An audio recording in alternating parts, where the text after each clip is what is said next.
Welcome to The Explainer.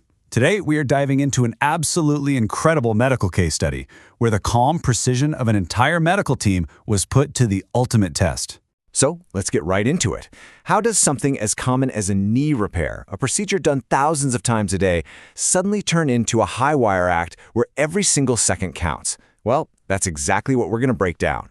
So let's set the scene. Our story kicks off with a 23-year-old woman. She's scheduled for what should be a pretty straightforward arthroscopic surgery on her knee. But as you're about to see, there was absolutely nothing straightforward about this case. Okay, so you look at this snapshot, and at first glance, it seems pretty standard, right? 23 years old, common knee procedure, but then you see it. That one line under diagnosis, Anderson to Will syndrome.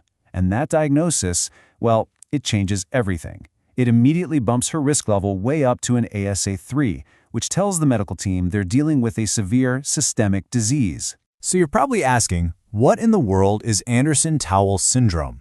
Well, it's a very rare genetic disorder, and you can think of it as a perfect storm of risks, especially for surgery. It causes this dangerous triad of problems: sudden periodic paralysis, a serious heart rhythm issue called long QT syndrome that can be fatal, and some distinct physical traits. Any one of these is a major concern. All three together, it's a massive challenge. And listen, this isn't just some textbook theory. For this patient, the danger is incredibly real. Her first paralysis attack hit when she was just 9 years old.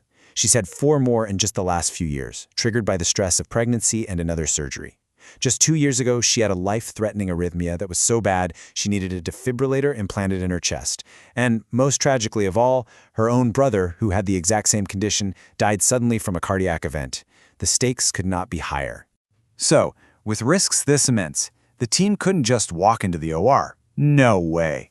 This required a plan, a meticulous blueprint for safety, almost like a pilot running through a pre-flight checklist before taking off. And the key to pulling this off wasn't about one single hero doctor. It was all about teamwork. We know from cases just like this one that when you get the cardiologist and the anesthesiologist planning together, side by side, you dramatically reduce the risk of mortality. It's a proven fact. So what did that plan look like? Well, it was a really smart 3-step protocol. First up, for 24 hours before surgery, they focused on optimizing her electrolytes, giving her potassium and magnesium to get her body's system as stable as possible. Next, they carefully managed her regular heart medication, timing it perfectly. And finally, they brought in the cardiologists to temporarily turn off the shock function of her internal defibrillator while keeping an external one right there in the room, just in case. They covered every single base. All right, so the patient is prepped and ready. Now let's step inside the operating room and see how all this planning plays out, minute by minute, on what is essentially an anesthetic tightrope. The first huge decision the team has to make is the anesthesia itself. And this is a brilliant example of weighing the risks. General anesthesia, putting her completely to sleep, was just way too dangerous. It could literally trigger one of her paralysis attacks or a cardiac event. So instead, they made the smart call to go with spinal anesthesia, a regional block that just numbed the lower body, which has a much smaller effect on her overall system. And choosing that spinal block also meant they had a do-not-use list, a forbidden drugs list, if you will. We're talking about common, everyday operating room drugs, muscle relaxants, certain anesthetic gases, even a routine anti-nausea drug that for this specific patient could be catastrophic, even lethal. But here's the thing. You can plan for everything, right? But the OR is always unpredictable. And sure enough, about 45 minutes into the surgery, just when things seem to be going smoothly, an alarm starts blaring. And the monitor is flashing a QTC interval of 500 milliseconds. Now, for you and me, that might just be a number. For this patient, that is the danger zone. That is the red line. A fatal heart rhythm could be just seconds away. But the team doesn't miss a beat. They don't panic. Why? Because they plan for this exact scenario. They immediately push IV magnesium to help stabilize the heart's electrical system, followed right up with IV lidocaine to correct the dangerous rhythm. And it works. Just like that. Their quick thinking, their preparation, it pays off. The QTC interval drops back down to a much safer 465 milliseconds. Crisis averted. So the surgery itself is done in just under an hour. The crisis in the OR is handled, but the work is far from over. In fact, the recovery period is just as dangerous. Things like pain or stress or a shift in her electrolytes, they could all easily trigger another crisis.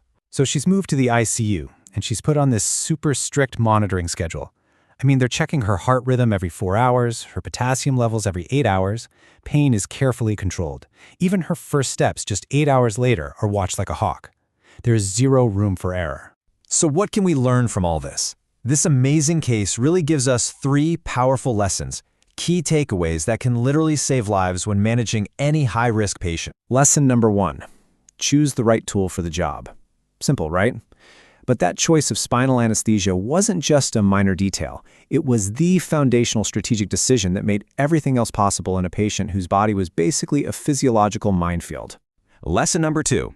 Plan for the problems you can actually see coming. All that prep work with her electrolytes, the constant monitoring, those weren't just nice-to-haves. They were lifelines. They were the reason the team could act so fast when things went sideways. And finally, lesson 3, and this one is so important. Teamwork is your ultimate safety net. The constant back and forth between the anesthesiologist and the cardiologist, that collaboration was absolutely essential. It's what turned a high-risk situation into a success story. And that leaves us with this final thought. This case was a success because the team knew the risks inside and out, but it makes you wonder, what about the dangers we don't see coming, the ones that are hidden? It's a powerful reminder that this kind of meticulous planning isn't just for the knowns. It's our best, and maybe our only, defense against the unexpected.